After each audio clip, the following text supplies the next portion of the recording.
Ito po yung binhing galing sa DA, yung pinapamigay po ng ating gobyerno. Ito po yung butil na inbreed, yung nilagay ko dito sa likuran ko, hindi tumubo yung SL20, kaya bukas lalagyan natin to ng SL19. Walang tumubo kahit isa. Ito akala ko maganda yung tubo niya, pero hindi sabay-sabay. Itong parting ito, sinadya nating pumunta dito sa medyo talagang madalang yung tumubo. Meron tayong nilagay dito na napatunayan natin sa kabila na napakaganda sa punla. Alam naman natin na kapag maganda yung punla, maganda rin yung bulas na magiging palay. Kasi pag hindi maganda yung punla, hindi rin magaganda yung starting ng palay. So eto, inabunuan natin ito ng 5 kilo na urea. Isang kaban po ito Ayan po. At ngayon, kinuha natin ng video para i-compare after 1 week dito din sa lugar na to. Dito din sa lugar na to, kukunan sa susunod na video. At ipapakita ko sa inyo yun. Napakadalang, napakabihira yung tumubo dito. Actually, hindi naman siguro hindi ko lang nalagyan ng tama. Pero doon sa banda ron, napakakapal po yung tubo nito. Dito lang sa banda ito, talaga sinadya kong i-focus yung hindi makapal na bahagi para makita nyo ang pagkakaiba. Dito po ako nakaupo sa may pilapil. At kukunan natin ito after 3 to 4 days siguro. Dito ulit para makita natin kung ano yung magiging epekto ng bago nating formula sa pagpapaganda ng ating punlang palay. Kasi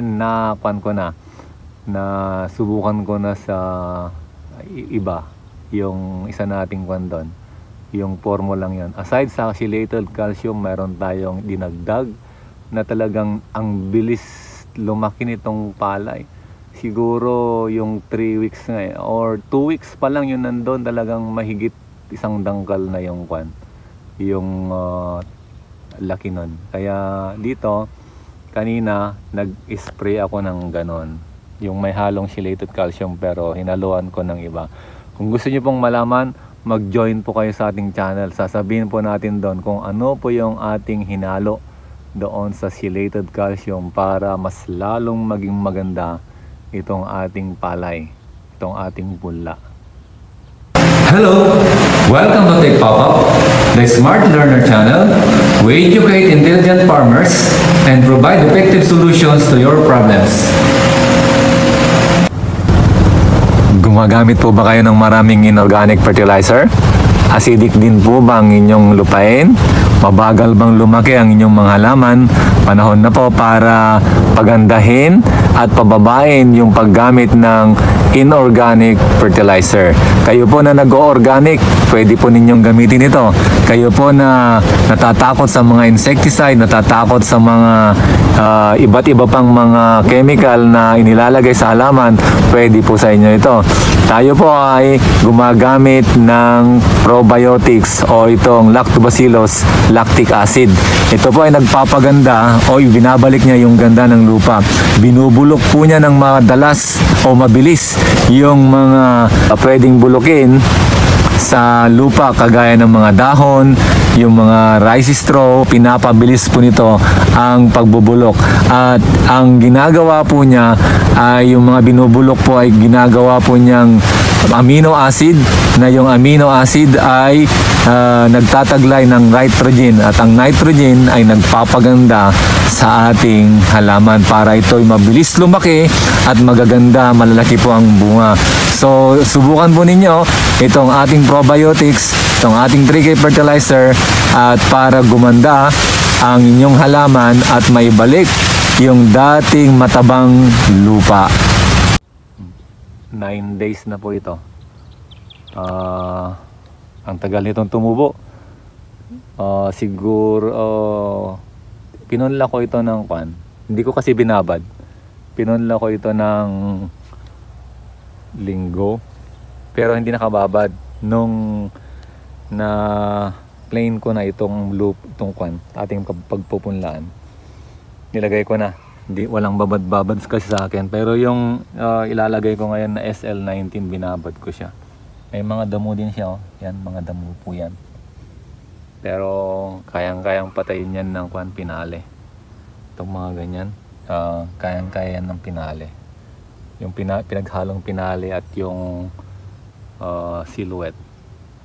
So marami sa ating mga kaibigang magsasaka ang takot sumubok or takot gamitin, takot itanim yung hybrid na binibigay ng ating DA, no? Kaya yung aking kapatid na nabigyan ng ganon, yung 6 na kilo na SL19, hindi niya ipinunla, kaya binigay niya sa akin. Ngayon, dahil nasubukan ko na dati yung mga example na binigay ng DA, so ilalagay ko dito ulit ngayon at aking pag-aaralan ulit kung ano yung kaibahan ng kwan na ito, ng hybrid na ito. Dati kasi na panood nyo na yung isa kong video, or marami yun na video tungkol sa kwan, ipinunla ko na butil ng Arise, yung Bayer, na talagang ang dami kong inani doon. Hindi man talagang kwan, hindi naman talagang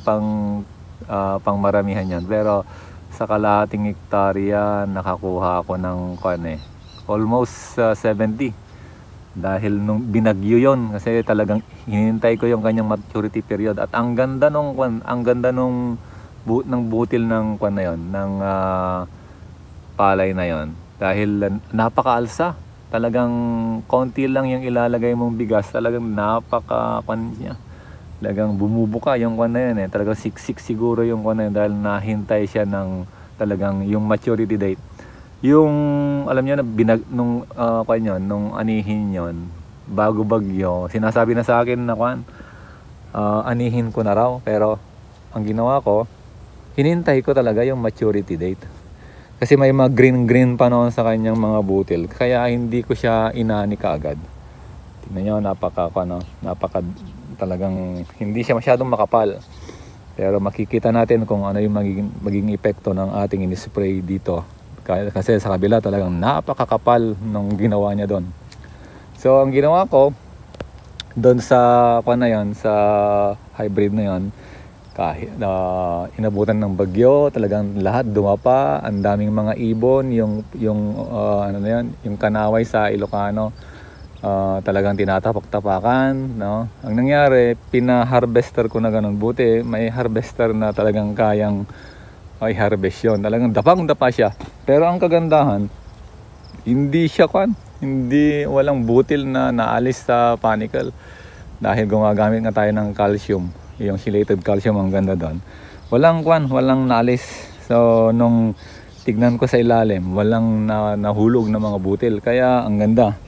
Pero nung hinarvest yun, dahil nga basa, ang daming naihalo sa dayami. Kaya yung expected ko sa half hectare na na tinaniman ko noon, naging imbis na 70, naging 66 lang yata. Pero ang doon, 1/4 doon yung hybrid na Arise, yung Bayer, at 1/4 yung 222. Siguro kung lahat yon ay hybrid na Arise, baka aabutin nun nung 100, kasi ang hahaba nung panicle nung hybrid. Talagang lampas baywang ko siya halos umabot sa dibdib. Napakalaki ko na, ganon kalaki yon. Tapos nung magkakalaman na yung kanyang grains, yung panicle, talagang tumutumba na siya. Ganon kabigat yung yung dala nung hybrid na yon. So eto ngayon sa SL19, ating susubukan kung anong ibibigay na butil nito sa atin ngayon. Kaya yan, hinanda ko yung paglalagyan ko. Yan, diyan ko ilalagay yung ating SL19. At ano man yung hamon ngayon na may bagyo, basta itutuloy natin. Total, meron tayong chelated calcium na pampakunat ng rice straw para hindi siya kaagad mahulog. So abangan po ninyo yung ating susunod na video or update dito. Napakadalang napakaluwang po nito, pero isang kaban lang yung nilagay natin dito na pagkakasyahin na sana natin sa mahigit kalahating hektarya. Pero tignan natin kung hanggang saan ito. Pero kakapal po ito dahil sa nilagay natin, dahil nasubukan na po natin yan. So kung gusto nyo malaman kung ano yung formula, mag-join po kayo sa ating channel. At i-reveal po natin yung ating formula na yon sa mga member po ng ating channel. So subaybayan nyo po para makita nyo, makuha nyo yung galing kung paano mag-alaga ng palay. Dahil ngayon alam ko na siguro mga 80% ng ating farmer or mga 75 to 80% ng ating farmers sa Pilipinas ngayon ay nagtatanim ng mga palay. Maliban sa mga maluluwang na tinatamnan ng tubo, mais doon sa halimbawa upper area, pero dito sa Pilipinas itong tagulan, kahit sa upper land medyo nagtatanim sila ng mga palay. Kaya abangan nyo yung ating mga video. Panahon na po para mag-relate ulit tayo, mag-share ulit tayo ng kaalaman tungkol sa pagtatanim, pag-aalaga at pagpaparami ng aning palay. Noong February, alam buman ninyo na umabot yata ng 26 per kilo. Bumaba ulit yung palay, pero okay lang. Importante makaproduce tayo ng ating sariling pagkain para hindi na tayo mag-import ng palay. So patuloy kayo sa panonood. Kung hindi pa kayo nakapag-subscribe, mag-subscribe na po kayo para ma-update kayo sa mga kalawang ating ibinabagahagi. So God bless po!